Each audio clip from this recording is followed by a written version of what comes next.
महाराष्ट्र में शिवसेना वर्सेस शिवसेना की भिड़ंत अभी शांत नहीं हुई है। मामला सुप्रीम कोर्ट में है। शिवसेना के दोनों खेमे अपना अपना पक्ष अब तक हुई सुनवाई में रख चुके हैं। ताजा अपडेट ये है कि इस मामले की अगली सुनवाई अब 1 अगस्त को होगी। लिहाजा शिवसेना के जिन विधायकों को अपने पाले में कर एकनाथ शिंदे ने बीजेपी के सहयोग से सरकार का गठन किया, उस सरकार के भविष्य पर सस्पेंस बरकरार है।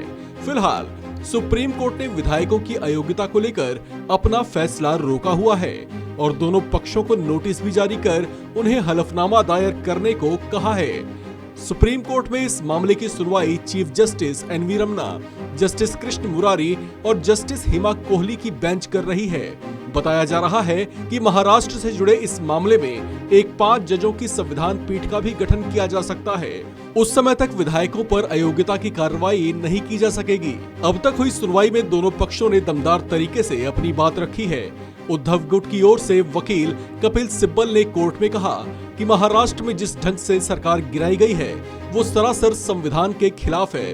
उन्होंने कोर्ट में इस बात पर भी विरोध जताया कि जब अदालत में विधायकों की अयोग्यता की याचिका लंबित है तो फिर ऐसे में नई सरकार का गठन और शपथ ग्रहण समारोह का आयोजन क्यों किया गया। उन्होंने कहा कि कोर्ट का फैसला आने तक इंतजार किया जा सकता था। उद्धव खेमे की ओर से वकील कपिल सिब्बल ने कहा कि अगर इस मामले को जाने दिया गया तो ऐसी हर चुनी हुई सरकार गिर जाएगी। शिंदे खेमे के वकील हरीश साल्वे ने कहा कि अयोग्यता के नियम शिंदे मामले में लागू नहीं होते, क्योंकि जो दल 2 खेमों में बढ़ चुका हो उसमें से ज्यादा संख्या बल वाला खेमा खुद को 2/3 संख्या बल के साथ दल का नेता कहता है और जिसे विधानसभा के स्पीकर स्वीकार भी करते हैं, तो फिर उसे अयोग्यता के दायरे में कैसे लाया जा सकता है। उद्धव खेमे का जिक्र करते हुए उन्होंने कहा कि लोकतंत्र का गला घोंटने की कोशिश की जा रही है। इसके बाद शिंदे खेमे के वकील हरीश साल्वे ने उद्धव खेमे की याचिका का जवाब दाखिल करने के लिए कोर्ट से 1 हफ्ते का समय मांगा, जिस पर कोर्ट ने कहा कि सभी पक्ष अपनी लिखित दलीलें कोर्ट में जमा करवाएं।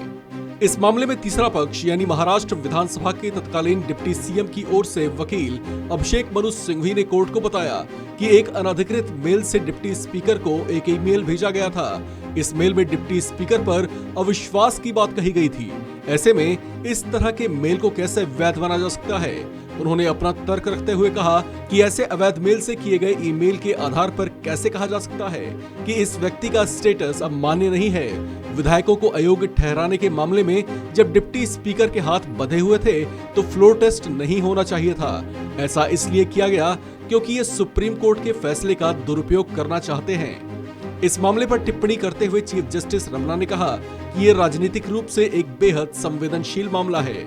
ऐसे में इस पर फैसले के संदर्भ में हर पहलू पर सावधानी से नजर डालनी होगी। बेंच ने दोनों पक्षों को लिखित में अपनी अपनी दलीलें जमा कराने का निर्देश दिया है। इस खबर में फिलहाल इतना ही। बाकी अपडेट्स के लिए बने रहिए वन इंडिया हिंदी के साथ।